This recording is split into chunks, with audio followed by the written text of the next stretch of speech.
The soft murmur of champagne glasses and string quartet melodies filled the air beneath the arched glass ceiling of the Crosswood Estate ballroom.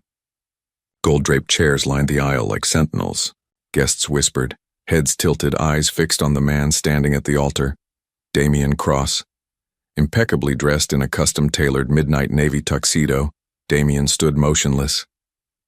Not serene, not overwhelmed, just still, his jaw clenched tight.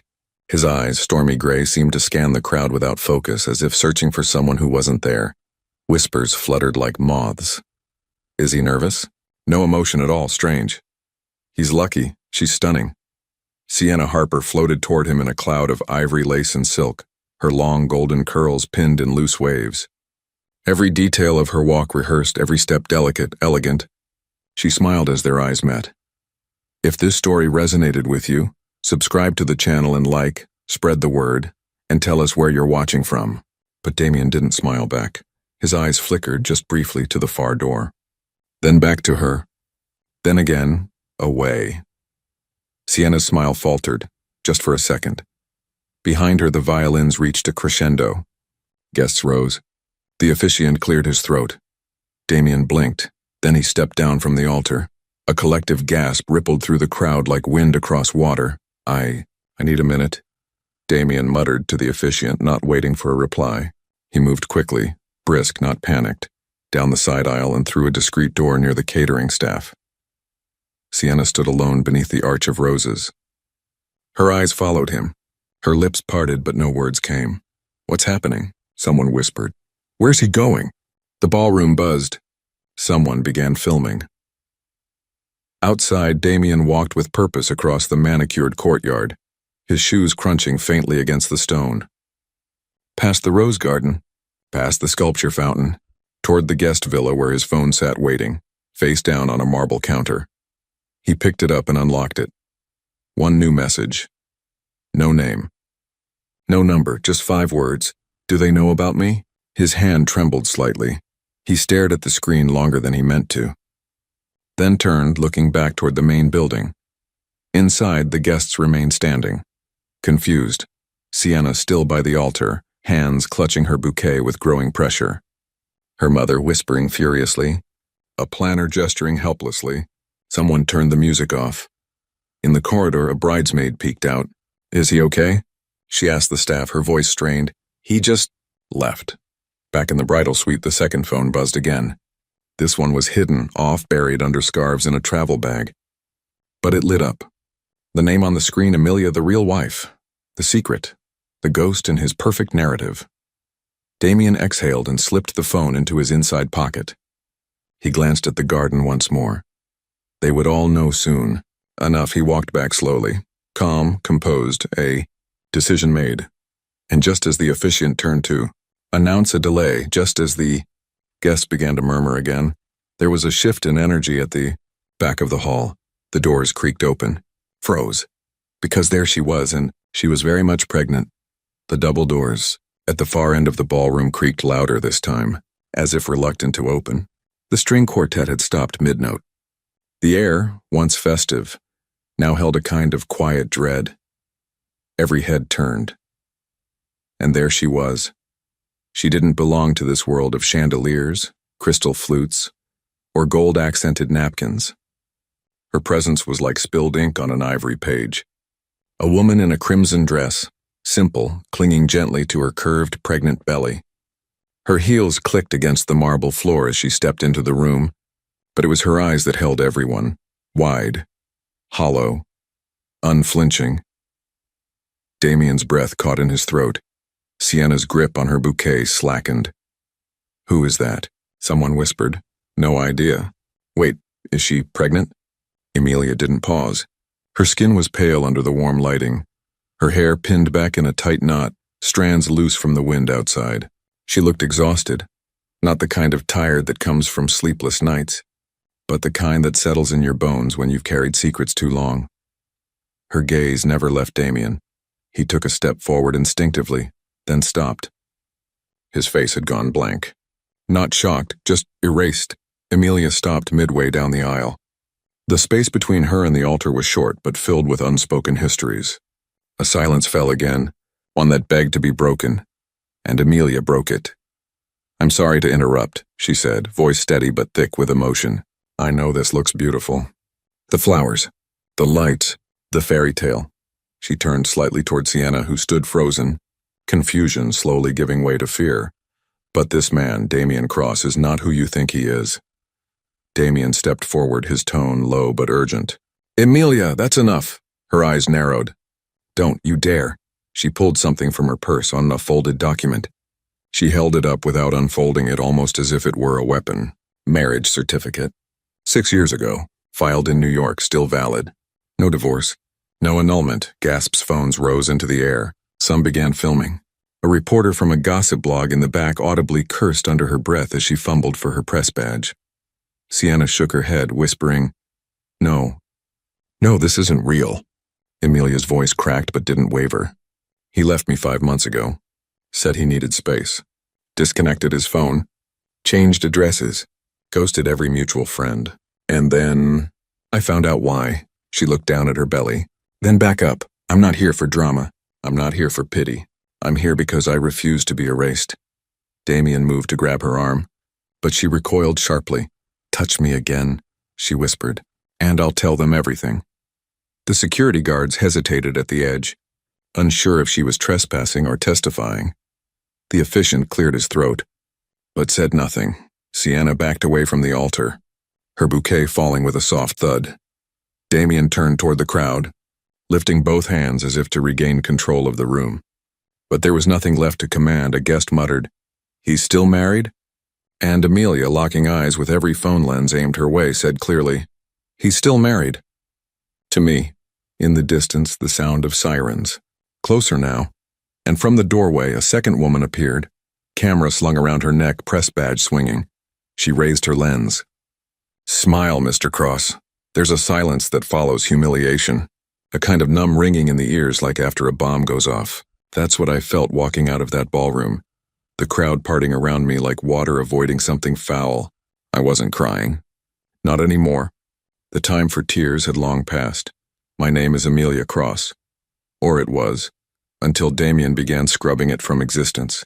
It started small, subtle, a canceled dinner here, a sudden business trip there, excuses layered with affection. "You need rest. Let me handle things. Don't worry your pretty head."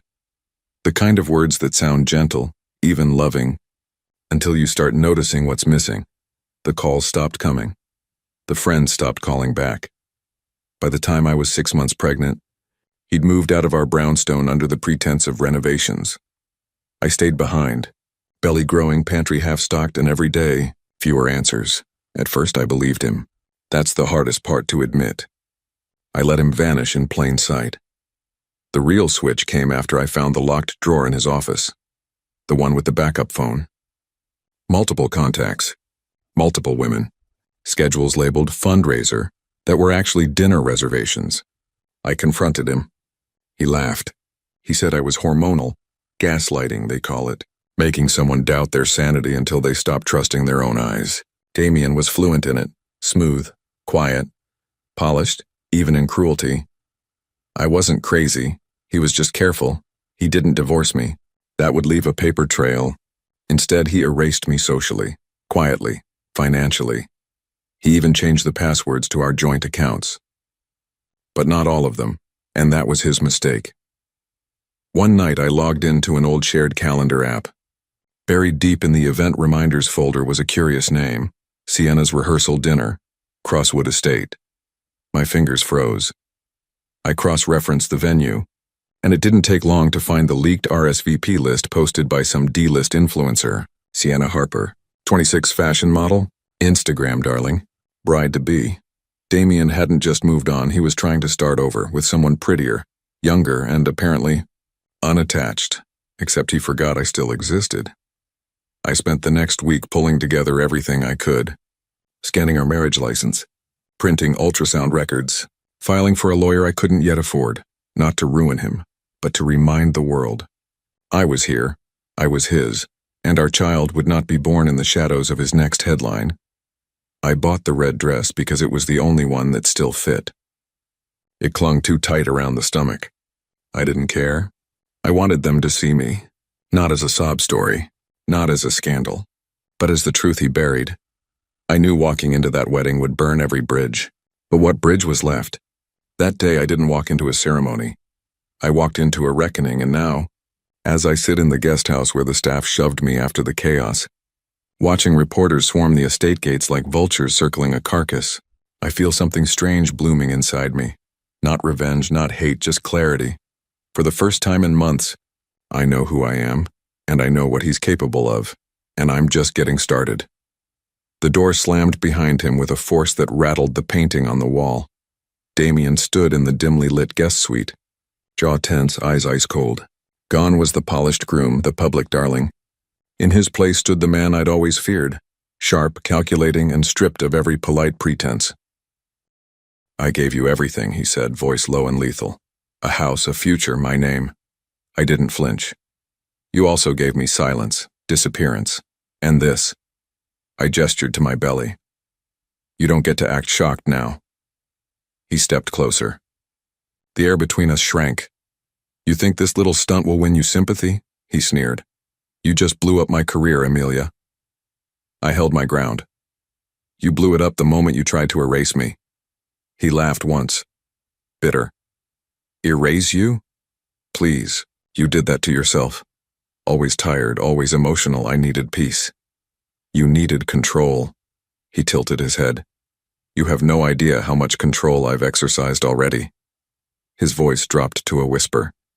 "If I wanted to destroy you, Amelia, I would have done it already."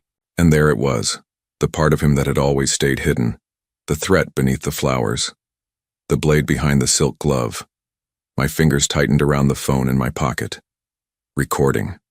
Just like the lawyer advised. I kept my voice steady. "Say what you really mean, Damien." He looked at me, studied me like I was a puzzle that refused to break. Then he stepped back. "You think showing up here makes you powerful?" he asked. "No one will care. No one will believe you. They'll see a jealous, unstable woman who crashed her husband's wedding like some deranged soap opera character." He turned toward the window, hands clasped behind his back like he was lecturing a subordinate. "You don't get to decide how this story ends. I do. And I'll spin it, Amelia, better than you ever could. I'll say you lied, that the baby isn't mine, that you forged the documents." He faced me again. "You're just a broken woman with a belly full of lies." My hands trembled, but I didn't stop recording. "Keep talking," I said quietly. His eyes narrowed. "What did you say?" I pulled the phone from my pocket, flipped the screen to show the red blinking light. His face went still. "You really thought I came here unarmed?" I asked. "This isn't about emotion anymore, Damien. It's about evidence." He lunged toward me and I stepped back. "Quickly. You lay one hand on me and this goes live," I warned. "To every journalist outside, every blog, every investor you lied to." He stopped mid-step, breathing heavy. A thin vein pulsed at his temple. "You think that recording saves you?" he hissed. "No," I said, voice firm now. "But it's enough to start." He stared at me, and for the first time, I saw it. Fear. Not much, but enough. He turned and walked to the door. "This will cost you more than you know." "I've already paid," I whispered. He opened the door, and the corridor light spilled in. At the far end, I saw a shadow move. Someone had been watching. Damien froze, and I smiled. The ballroom was still chaos when I stepped back in, but the chaos had changed shape. Sienna sat at the base of the altar steps, bouquet discarded, mascara streaking down her cheeks. Her mother hovered nearby, whispering, gesturing toward the exit, but Sienna wasn't moving. Not yet. Her eyes darted between the guests, the phones, the headlines already popping up on screens. I walked toward her slowly. Every heel step against the marble echoed louder than the whispers. She looked up at me like I was a ghost. "I'm sorry," I said softly. "You didn't deserve this, but neither did I." She didn't respond, just stared. I reached into my clutch and pulled out the phone. No shaking hands this time, no hesitation.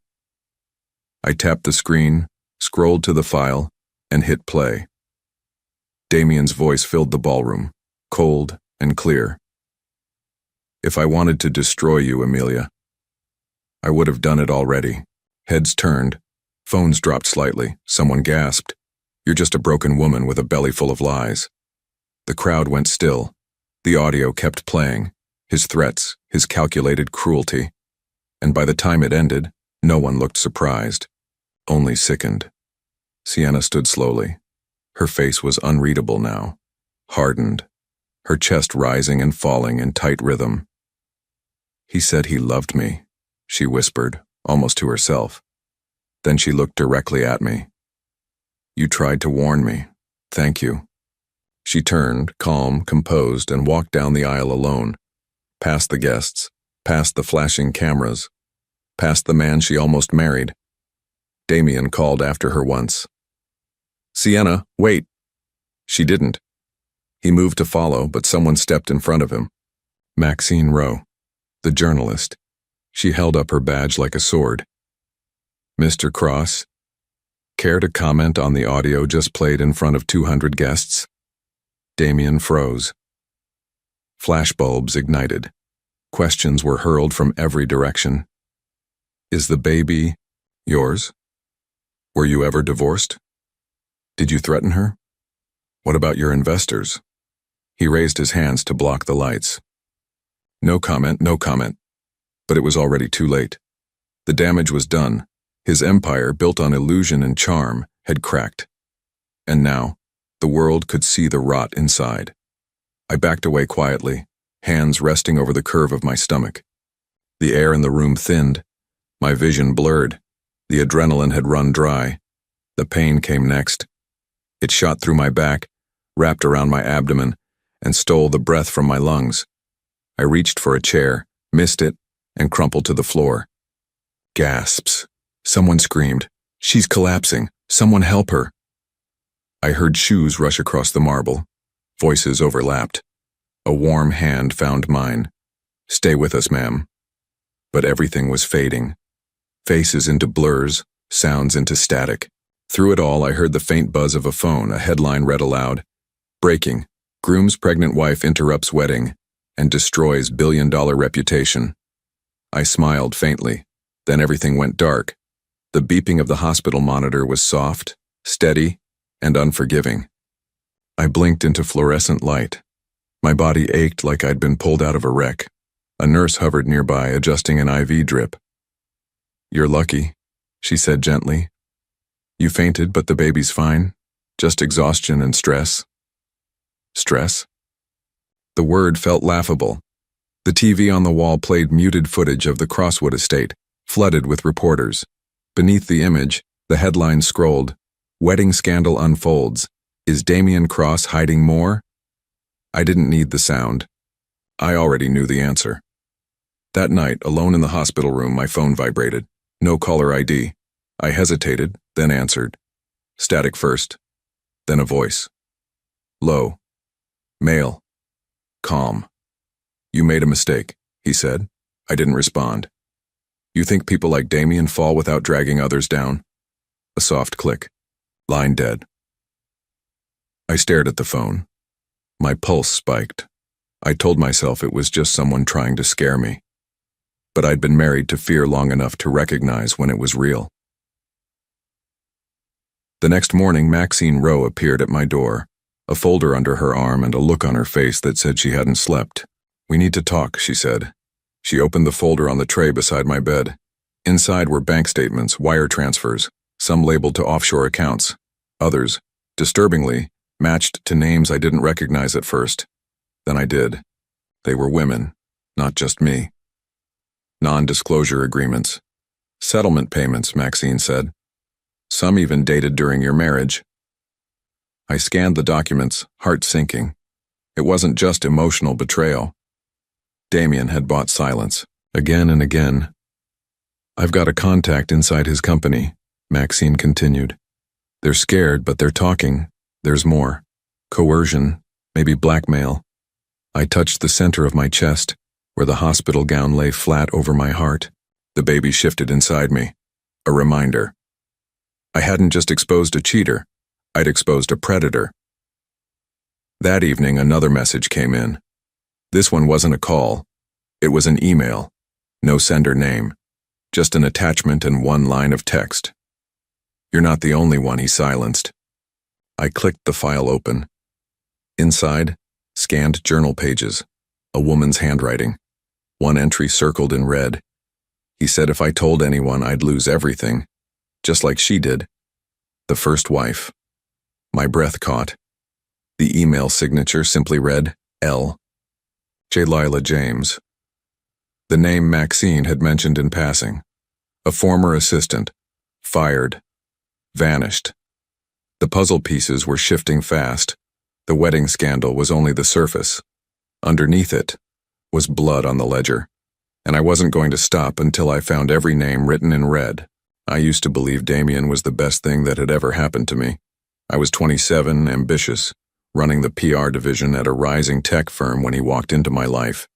Tailored suit, cutting intelligence, and eyes that could convince you to burn your own truth just to bask in his version of it. At first he was magnetic, precise with compliments, sharp with insight. He saw potential in me, or at least he said he did. He promoted me quickly.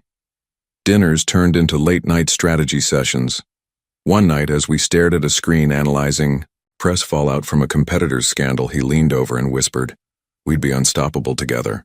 3 months later, we were married. Our honeymoon phase wasn't candlelit dinners and sandy beaches.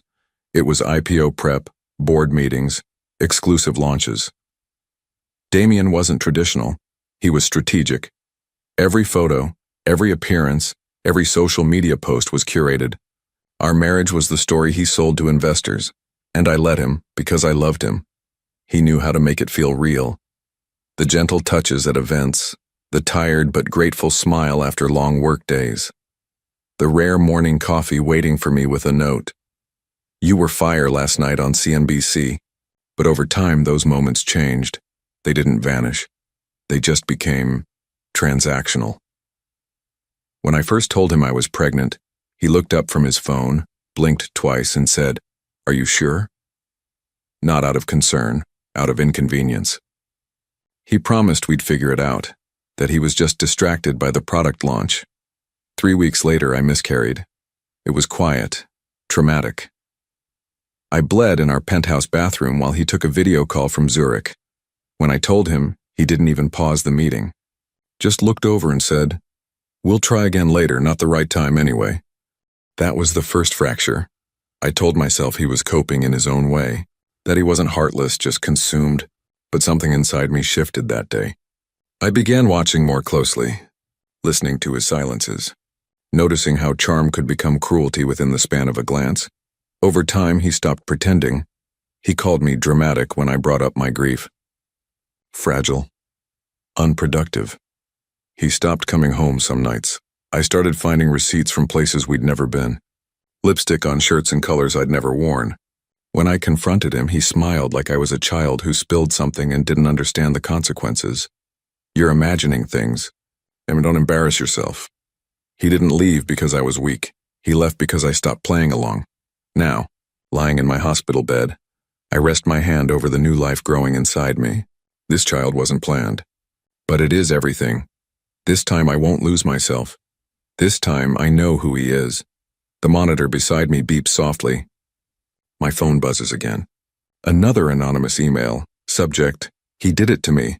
2. Attached. A photo. It's Lila. The missing. Assistant, smiling, pregnant, dated. Exactly 1 year before my own miscarriage, my chest tightens. Wasn't just careless, he was repeating patterns, and I wasn't the only one caught in the loop, but I was going to be the one to end it. The apartment smelled the same. Dust, pine wood floors, and faint traces of the vanilla candles I used to light before Damien started staying out late. I hadn't been back since he abandoned it, since he moved into the downtown penthouse and left this place like a forgotten coat, discarded, unneeded. But the lease was still in both our names, and something inside me said, "Go back." Not for nostalgia, for truth. I moved slowly through the space. The furniture was untouched but cold. Our wedding photo still hung above the fireplace. Frozen in time, his arm tight around my waist. His smile convincing even in pixels. But I wasn't looking for memories. I was looking for something he hadn't meant to leave behind. I checked drawers, old files, even beneath the mattress, nothing. Then I stepped into his old office, the room he'd always kept locked when I wasn't home. The bookshelf caught my attention. Third row from the top. A copy of Sun Tzu, The Art of War, slightly misaligned. I pulled it. The book came out too easily. Hollowed inside, and resting inside it was a USB, no label, just silver and silent. My fingers trembled as I plugged it into my laptop at the kitchen counter. The files loaded slowly as if even the machine was hesitant. Contracts. Dozens of them. Some were labeled with first names only. Others had initials. All bore digital signatures, NDAs, silencing clauses, settlement figures in 6 or 7 digits. Each document followed the same structure: financial payoff, confidentiality, and mutual non-disparagement. But deeper in the folder were scans of physical signatures, rushed handwriting, some barely legible. My stomach twisted. These weren't just legal documents. They were cover-ups. One file stood out. LJ Final PDF. I opened it. There she was. Lila James, a scanned driver's license, a signed agreement, a non-disclosure that expired only in death. The date, 2 years ago, just 3 months before she vanished. The file included a typed note. Ensure Lila receives the wired amount in full by Monday. Any delays, liability risk. Destroy physical copies. There was no signature, but the email chain attached it to a familiar address. Damien's. I stared at the screen. My mouth dry. This wasn't just betrayal. This was criminal. There was something else, an audio file labeled Inti-Call LJ Rec. I played it, Lila's voice, soft, shaking. You promised you'd leave her. You said we had a future. Now you're pushing money at me like I'm a mistake. Damien's voice followed, low and cold. Take the offer, Lila, or take what's coming. Click. End of recording. My throat tightened. I looked around the empty apartment as if the walls themselves had absorbed these secrets. I backed up the USB to the cloud. Twice. Then removed it. As I stepped outside, a cold breeze whipped through my coat. My phone buzzed. Maxine, did you find anything? I looked at the city skyline beyond the rooftops. Yes, I whispered. I found everything. At the end of the street, a dark car idled with its engine running. I clutched my bag tighter and turned in the opposite direction. I wasn't safe. Not yet. But I was ready. Maxine. Ro didn't knock, she barged. You weren't followed? She asked, setting down a leather satchel before I could answer. I closed the door behind her, locking all 3 bolts. She scanned the room, her sharp eyes landing on the manila folder I'd left on the coffee table. The one with the USB, the contracts, and Lila James's name printed in black and white. I went through all of it, I said. The forged NDAs, the wire logs. There's even a taped call. He threatened her. Maxine didn't look surprised, just focused. I've been chasing Damien Cross for 3 years, she said. He's been untouchable. Pressured employees into silence, buried lawsuits before they hit the docket. But this, she tapped the USB. This could actually crack it. She opened her laptop and began syncing files to a secured drive. I always knew there was something darker beneath the tech genius persona, she said. Women came to me anonymously. One told me he cornered her after a launch party. Another said he offered her a promotion in exchange for silence. But the moment they agreed to his settlements, they vanished. Changed cities, quit jobs, disappeared off LinkedIn. I sat across from her, heart pounding. I found 12 contracts, I said. All women. Maxine looked up, and every single one of them signed under duress. We worked in silence for a while. She cross-referenced names with HR files, news clippings, shareholder reports. One by one, patterns emerged.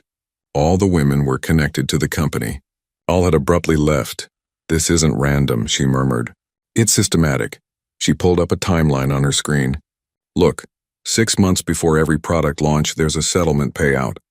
Each time a different woman, but always close enough to his inner circle to know something. My throat tightened. He used them, then erased them, Maxine nodded. And you're the first who didn't go quietly. She leaned back, assessing me. Why now? I hesitated, then placed my hand over my stomach. Because this time I'm not the only one he's trying to erase. Maxine's eyes softened, then sharpened again. We don't need proof he's a monster, she said. We need proof he's a criminal. And this, she gestured to the screen, this is where we start. She closed her laptop. We need one more thing. What? Someone else? Another woman. Someone willing to go public, I thought for a moment, then reached into my purse and pulled out the photo I'd printed earlier. Lila James. Smiling. Pregnant. She didn't just vanish, I said. She was erased. Maxine took the photo carefully as if it might shatter. Then let's bring her back. The courtroom was colder than I expected, not just in temperature but in atmosphere. The kind of sterile quiet that only exists in rooms where lives are about to be torn apart. Damien sat across from me, flanked by his defense team, polished in a charcoal suit, still wearing the smirk of a man who thought he'd never be touched. His eyes never met mine, not once, but I could feel the heat of his presence, sharp, calculating, and still trying to control the narrative. The charges read aloud echoed like thunder. Fraud, coercion, obstruction of justice. He didn't flinch. His attorney stood first. Ladies and gentlemen of the jury, the man began, this case is not about truth. It's about vengeance. A scorned woman desperate to regain the attention of a man who moved on. I sat still, my hand on my belly. They showed edited video clips of me entering the wedding, framed it like an emotional outburst. They called me unwell and unstable and manipulative. They even questioned the paternity of my child, citing my emotional volatility. But then Maxine's work began to unravel the performance. We presented the USB, the documents, the NDAs, the bank transfers, the emails. Then came the audio file, Damien's voice, cold and unmistakable. You're just a broken woman with a belly full of lies. The courtroom went silent. Then Maxine called on our surprise witness, Sienna. She stepped onto the stand in a navy suit, eyes clear but hard. She looked at Damien the way someone looks at a ruined painting, something once admired, now only pitied. He lied to me, she said. About everything. I was his fiancé, but I had no idea he was still married. He told me Amelia was mentally unstable, that she had disappeared. She turned to the jury. But when I met Amelia, she wasn't unstable. She was pregnant, and she was right. The prosecution leaned into Sienna's statement, then brought forward a forensic accountant who outlined the shell corporations Damien had used to funnel payments. One name repeated, Lila James. She's been missing for over a year, the attorney said, and the last financial transaction she received was from a business registered under Damien Cross. Damien's team scrambled. They claimed it was a business expense, that Lila had left voluntarily, that no one had heard from her because she wanted to disappear. But it didn't matter. The jury listened. The judge watched. And when it was my turn to speak, I rose slowly. I loved him once, I said, voice calm. I built his image. I believed his charm. And I lost myself in the process. But this isn't about a broken marriage. It's about a man who used power like a weapon, who believed women could be bought, erased, or shamed into silence. I rested my hand again over my swollen belly, but he forgot one thing. I looked directly at him. Some women don't stay silent. When I stepped down from the stand, Damien's gaze finally met mine. For the first time, I saw something there that hadn't been present before. Panic. And in that moment, I knew. He brought this on himself. I just lit the match, and it was only beginning to burn. The hospital room was quiet when she arrived. No cameras. No headlines. Just me, a nurse humming under her breath, and the sound of my daughter's first cry. I named her Grace. Because despite everything, despite the fear, the betrayal, the courtroom battles, something pure had survived the fire. She weighed 7 pounds and 1 ounce. Tiny fingers, dark eyes, a face that looked nothing like Damien's. Thank God. I held her to my chest and cried for the first time in weeks. Not because I was afraid, but because I'd made it alone, but not broken. The nurses were kind. They kept the press away as best they could. But by the time I was discharged, my name had become something else, an emblem. Whistleblower wife delivers baby after, taking down tech giant. Emilia Cross from Scorn 2, Survivor. They called me brave, they called me reckless, some called me a liar. Death. Threats began to appear in anonymous emails and comment sections. Strangers claimed I'd ruined a good man, that I was just another woman chasing a payout. They didn't care about the documents, the tape, the women. They just hated that I spoke. I moved 3 times in 2 months. Grace's nursery was never finished. At night, I slept with my phone on silent and my heart wide awake. One morning, a letter arrived by courier. Inside was a check. 7 figures, no note. Just a single typed line. From parties wishing to resolve this matter privately. I tore it in half and flushed the pieces. A week later, Maxine filed a civil suit on my behalf, on behalf of the women who had stayed quiet, and the ones who disappeared completely. The press shifted again. New civil case alleges pattern of coercion, abuse, financial manipulation. Damian Cross resigns as CEO amid ongoing investigations. His empire was no longer cracking. It was collapsing. Shareholders pulled out. Brands severed ties. One of his board members called his silence an admission. For the first time, his charm couldn't save him. I watched the fallout from a small apartment above a bakery. Grace lay sleeping in a bassinet beside me, unaware of the war that birthed her freedom. I rocked her gently, whispering promises I hadn't dared speak before. "You'll never grow up thinking silence is safety," I told her. "You'll never wonder if your voice is too loud, or your truth too inconvenient."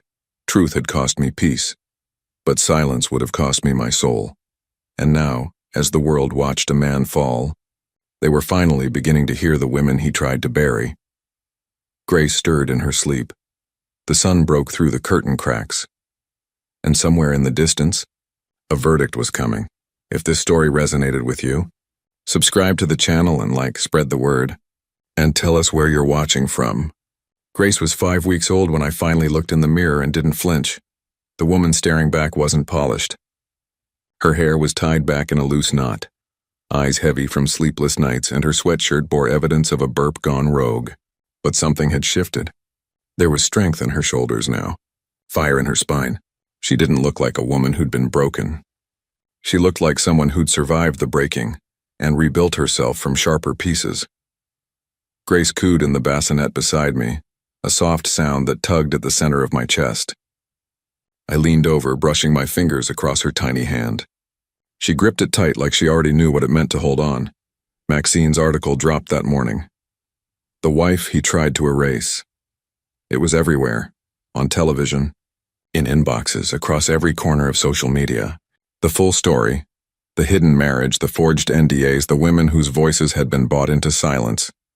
She'd interviewed them. Well, those who were ready. Names were changed for privacy, but the truths were finally out. And at the heart of it all, she'd written, "Her name is Grace," and her mother made sure she'd never grow up in a world where silence was the only currency women could trade. I cried when I read it, not because it was painful, but because it was finally over. Later that afternoon, the sentencing was broadcast live. Damian stood before the judge, still in tailored clothes, but stripped of everything else. His lawyer argued for leniency, stress, mental strain, public shaming.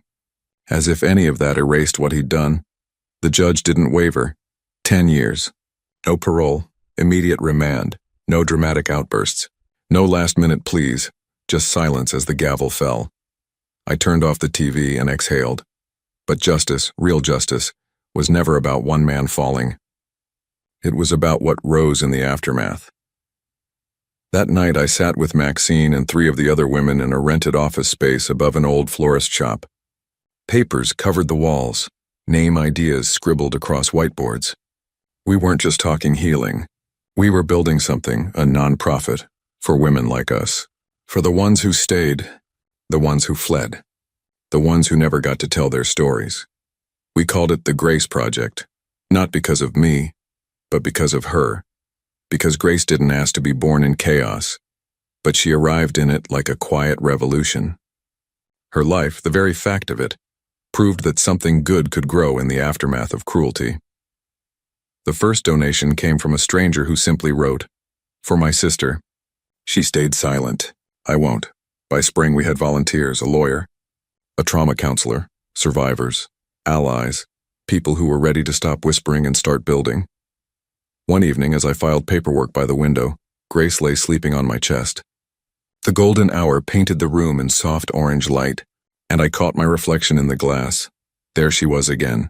Me, but not Amelia. The erased wife, not Amelia, the courtroom witness. Not Amelia. The headline, this was Amelia, the woman who didn't break. Who bore the storm and then named her daughter after the light that followed it. Not just a woman with scars, a mother with armor.